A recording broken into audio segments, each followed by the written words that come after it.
The thing is, at this moment, if there is a change which can be brought in this country, it is entirely up to the youth of Pakistan. I mean, out of the 170 million, around 100 to 110 million of the population of this country is between 15 to 25 years of age. And this is the biggest resource pool we have available.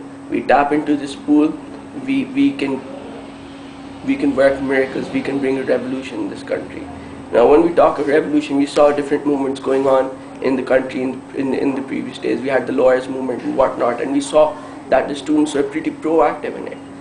But what I believe is that that wasn't the right way to go about it. Times have changed. The revolution is not about going out on the streets or assaulting people or trying to topple governments.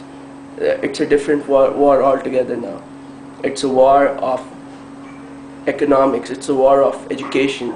We need to be economically stable. We need to be educated. We need to be academically stable. And that's how we can bring about the revolution. That's how we can bring unity. People say that we don't have unity here. People say Balochistan is falling apart, NWFP is falling apart. And they come to different people, they come to me, they're like, what is the solution? I personally believe education is the only solution available to us. You cannot talk about economic disparity at this time. You have resources, you have everything. If you're talking about allocation, that's a different story. But only if people are educated, do they know their rights. We had this movement that people said we want justice. You cannot have justice, you cannot demand justice if you're not educated. Why was it that it was the 1% of the 1% or the elites which were out on the street, whereas the other people were least interested? And we went up to them, we asked them why they weren't taking active part in it, and they were like, we are more concerned with our daily bread and butter. We don't care even if we have a chief justice or not. So that is the thing, we need to bring awareness. And how we bring awareness? As I said, it's entirely in the hands of the youth. If there is going to be a revolution in this country, the youth are going to bring it. And I think they can very well can. We are trying to initiate this thing. We have to first realize our own potential. If we want to bring revolution, we don't need to take up arms and go fight people. What we need to do is take up our pens and study. We need more research scholars. We need more researchers. We need more economists. We need more entrepreneurs. We need more businessmen over here. As a gentleman, Mr. Athamid said, why do we cry blue murder if we lost Palestine? Alright?